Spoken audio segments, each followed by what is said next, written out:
holiday just passed for most of us pagans, and that was Imbolg, which means usually in milk, but it's also a day sacred to Brighidh. You might also know her as Saint Brighidh.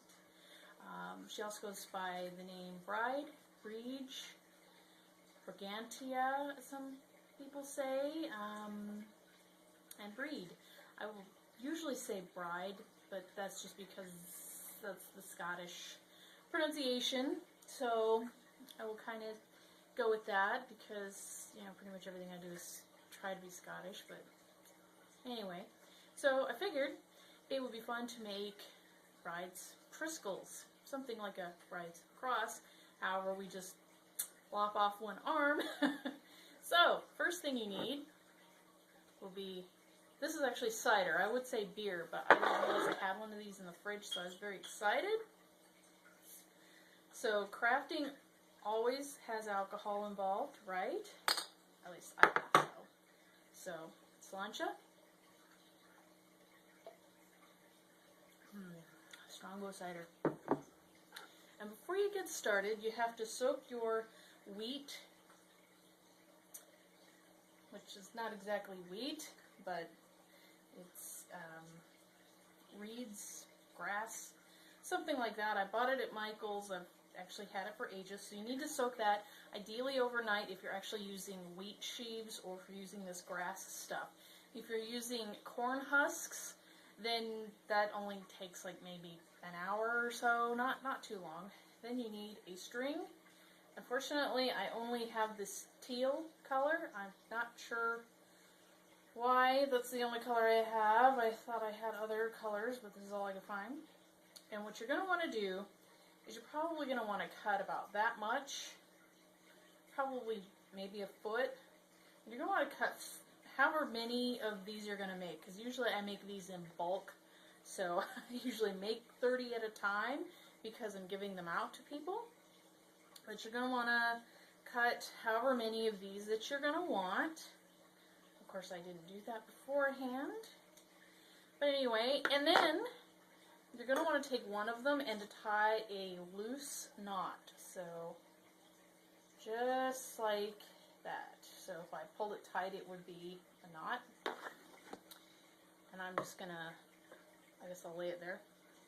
And then you're going to try to find a thick-ish sheaf, or I don't know why I'm calling it a sheaf, but a thick piece of wheat or grass, which this grass is pretty thin, but just one that's pretty stable. And then you're going to need another one. And what I like to do is squish it. I like to take it about midway and squish the little sucker and then bend it over my thumb, like that. So you have this sort of V-shaped or U-shaped thing. You're going to take that and place it over your wheat. So the bottom of the V, which I was holding with my thumb, will be right here. And here's your original piece, the big solid one. And then your secondary piece, which you can see kind of a V now, is like that. So just so you can see it again. And since this has been soaking, it's all going to be kind of squishy and mushy, and which is what you want, because if you're breaking them when you're folding them over, then that's not what you want, because then they're just going to be broken and it's going to look like crap. So I get another piece. See if I can hold this to where you can see it. Here you go. Get another piece. I do the same thing. I squish it, like I just apply pressure until it squishes, and then I bend it over my thumb so it looks kind of like that. And then some people go downwards, some people go upward. It doesn't really matter. I'm just going to go down. And see, this is probably going to mess me up because then I won't know what to do next. So you kind of have a little crossed area here. You can kind of see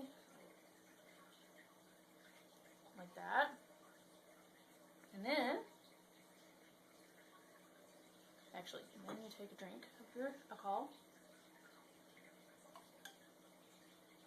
Then, find another one. Do the same thing, you mush it. I'm just squishing it, and then I bend it around my thumb. I have my first one here. So because I kind of went funky and went down, then I'm going to come from this side and voila, if I can hold it steady, you have what will be a bride's cross. However, we're not going to go that far. Well, maybe I should just make a bride's cross because it's actually a little easier than the triskel. So you have all that, it's all crisscrossed. And you get another one. And you again squish it for all you lefties over there. So now,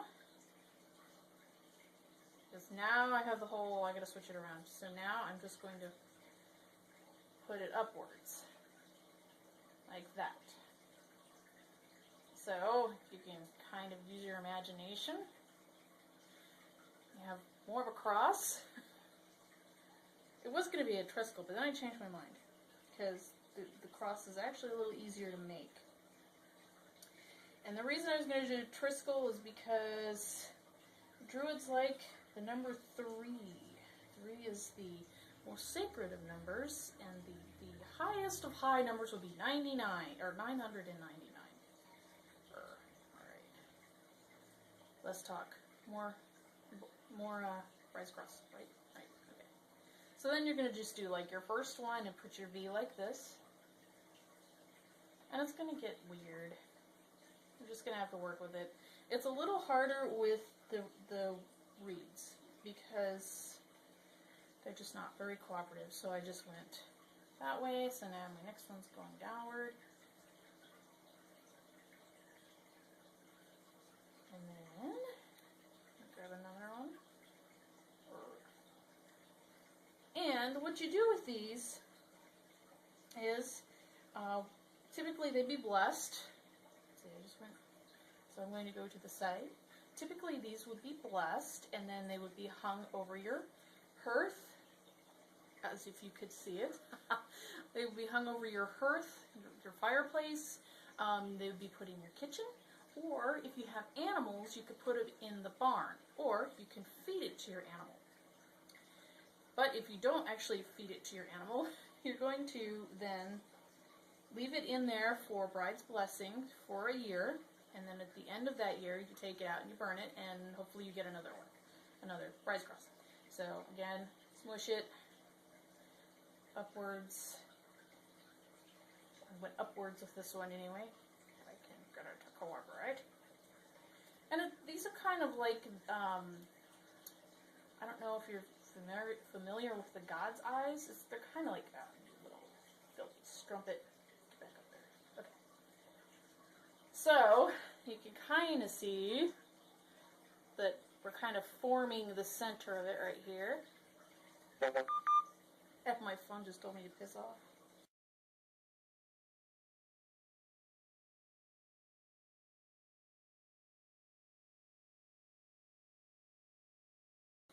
So we're going to slip that over the end.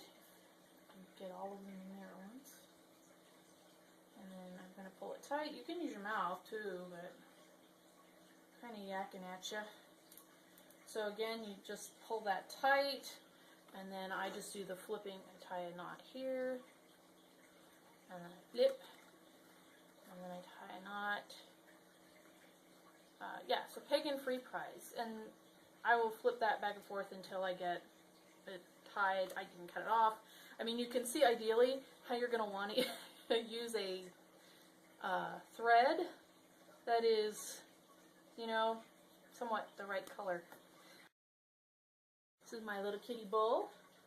So, yes, Bull is not happy. She doesn't like being picked up, but without further ado, I hope you enjoy making some bride's crosses of your own, and if it's too much of a pain in the ass, because I do understand that it is a pain in the ass, find somebody, a grove locally in your area. You can go to adf.org and find a local grove, and they may be making them. I don't know, or, you know, somebody. Yeah, so that's about it. Enjoy making bride's crosses, and have a happy belated Imbolg. Brighidh has dominion over, animals, but she's also the goddess of poetry, healing, and smithcraft. So she's a poet, she's a healer, and she's a smith. And I think that makes her badass. And to anyone who thinks that Brighid's a fluffy goddess who's just about love and healing and isn't very, have a strong personality, fork you. She does, because Brighidh will catch you. Alright, happy Imbolg.